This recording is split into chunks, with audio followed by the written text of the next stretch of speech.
let me share my journey with you a little bit and how that had a profound impact in my life, just learning this one skill. That's me in the middle. You can see when I'm short hair and my glasses and maybe 10 pounds heavier, something like that. So how I got into learning about public speaking was, first, when I first came to Canada, many of you know my story, couldn't speak a word of English. So when I was going through high school, I was going to Gifford Park in Surrey at the time.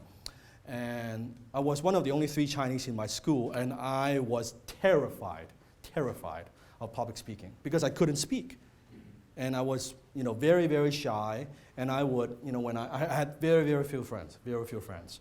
So going through the high school days, you can imagine, how many of you, let me describe it for you. I was the kid that would sit in the very back and never put up my hand and never ask any questions. And most of the people don't know my name. How many of you kind of visualize in high school, one of those kids? Like they're almost invisible. Yeah, I was that invisible kid. That after school, I would go to my locker, grab my stuff and my backpack, and I just go home and no eye contact with anybody, because I'm afraid people talk to me, I don't know what to say. Like even how are you? It's like, oh, hi, I'm fine. That's all I say, hi, I'm fine. That was it, hi, I'm fine, and that was it. And they feel kind of awkward. So that's the end of the conversation. So, but during that time, I had an instructor called Miss Fallon. And at the time, I think it was communication grade 11, that in order to pass that course, I had to deliver a speech. Okay? And I said to my instructor, Miss Fallon, I can't do it. I just can't do it. Oh no, you have to do it. I said, I cannot do it. So when it's my turn, I would actually skip the class and I would hide in the bathroom. When the class is over, and I'll come back. And until Miss Fallon talked to me and said, Dan, you can't do this, because if you don't do the speech, I can't pass you. Like, I cannot. Just do it. I don't care how lousy of a job you do. You just do it, you passed. That's it. Just showed up. Doesn't matter. How poor a job, I'll let you pass. And she was such a great instructor. If you're afraid, I would help you out. After school, come to my room. I'll kind of coach you a little bit. I'll show you how to do it. And I craft a little speech. I remember it was on what's it like, to speak as a second language, right, as English. And I remember I had my notes, like a piece of paper. If you give me a piece of paper, it would help me. Yeah. So I had my script, right? So it was like this. So I would. This is what I was like. This is what I was like. It was uncontrollable shake, like that. Okay, and I know, forget eye contact. I was like this, like that, throughout the whole thing. And after it's done, people applaud, and that was it. That was it. That's my first experience. Talk about stage fright, right? I know what that is like. But then it planted a seed in my mind. Very interestingly enough, thank you. It planted a seed in my mind. Because through the experience, I didn't die. I thought I was going to be dead, but I didn't die. So I thought, okay, that's interesting. And then when I went to college, and I dropped out of college, but the first year, again, in some presentation, I do my thing, and again, nervous as hell, still didn't die. Then one day I just made a decision. You know what? I need to overcome this. This is holding me back. Somehow, in my mind, this fear, because I'm not in my life, I'm not afraid of too many things. I'm afraid of insects. How many are afraid of insects? I'm afraid of insects. But yeah, I'm not afraid of snake. I'm not afraid of dark. I'm not afraid of, horror movies and none of that stuff. I love that shit. But somehow, public speaking, I got to solve this. How many ever had moments in your life where, you know what, you hit an obstacle and you say, I got to overcome this? How many had that? Yeah. So same, deep down, I said, I got to do this. So I joined Toastmasters. How many have heard of Toastmasters? Yeah. Joined Toastmasters. It was a club in Burnaby, in Metro Town called Metro Speakers. So I joined the club, and I was on fire. Now, for those of you who are familiar with Toastmasters, when you join Toastmasters, you get a menu called CTM menu. Okay? And I was doing a speech every fucking week. Every week I was doing a speech. And after about 6 months of that, 6 months, like just immersion, total immersion. Every week I'm doing something. humor speech, persuasion story, anything, icebreaker. Let's just keep doing it. Every table topic. Every week I'm doing something. Sometimes I'll even go to a different club. I do 2 speeches per week. And after about 6 months of that, people start, you know how it is when you do a speech, they give you a little, they give a little form for people to fill it out, to give you feedback.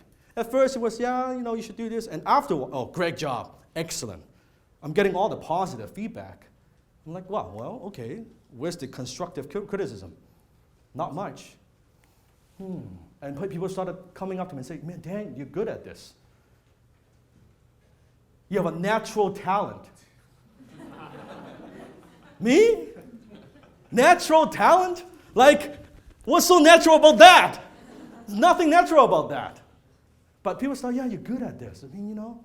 And then one day, I don't know what got into me. I said, and then I was watching all the great speakers, right, at the time, you know, the Tony Robbins and the Zig Ziglar, Brian Tracy, all these motivational speakers, personal development speakers. I was listening to the cassette tapes, right?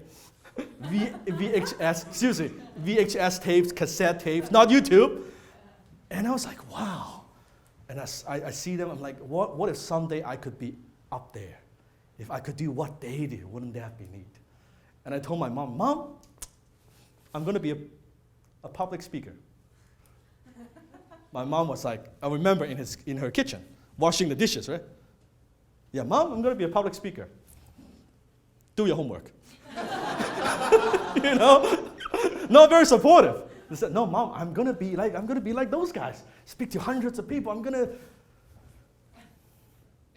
do your homework.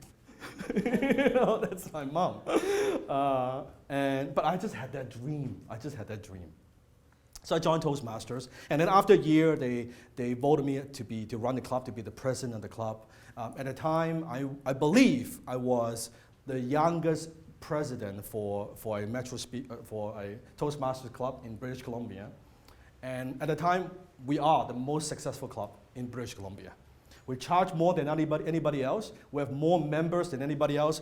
We won more awards than anybody else. Look, I mean, all the ribbons and everything. I mean, at the back, there are also ribbons. We produce more good speakers than anybody else. What's very interesting, through that same period of time, all the people, I wasn't the only one that had this dream to be a professional speaker, to impact lives. But guess how many of them actually became a professional speaker? Except me, I'm the only one. Other than me, it's none. Out of the hundreds and hundreds of people. So what's the difference? What's the difference? What's the difference that makes a difference? Would you like to know why? Yeah. I'll share those skills with you. So anyway, that was me back then. How many can sense, even from the body language, I did not have a lot of confidence? You can see from the facial expression. That was me back then, this is me today. A lot of hard work. A lot of hard work. And then there was me doing my little speech in a local, I think, community center or something like that. You can see my music stand, because I would have a music stand in front of me, and I would have my notes, right? Have my notes, and everything would be typed out word for word, and I would look at it, and I would deliver, I would look at it, and I would deliver. But again, now I've evolved. Do you see notes in front of me? No. This is my note, that's it, this is it. So again, skill, you can hone your skill from that to this. Because I want to show you the before and after. Because you might say, well, easy for you to say, Dan. You don't know how difficult it is for me. I know how difficult it is. I went through the same thing. It takes 10,000 hours to be a master. Definitely, I definitely put in my 10,000 hours. And then you can see a little group like that. It was like a local, some kind of a cash flow club. My first seminar, you see my pimple, I don't know if you can see my pimple on top of my forehead. Small crowd. Initial, not my first, but after, maybe my third or fourth seminar, Sandman Hotel that I conducted. I don't know, 20, 30 people, something like that. Now, I don't know if you could tell, oversized suit, okay? I think it was with pad, I wasn't sure, in my shoulders. How many of you can tell I look a little bit serious? Yeah. Do you know why I look serious? Because I was nervous. I was so nervous. I was so nervous. Yeah, I was nervous. Okay, now me today. Subtle difference, not without the glasses. How many can sense a different presence? So what does that tell you? You could develop this. I wasn't born with this ability, okay? You could develop, you could hone this skill. Anybody can do it. I wasn't born with this ability. So how many want me to give you that ability? Yes? Yeah. I'm gonna give you that ability. 10 times your finances, 10 times your business, 10 times your marketing, 10 times your life. Hit the subscribe button now.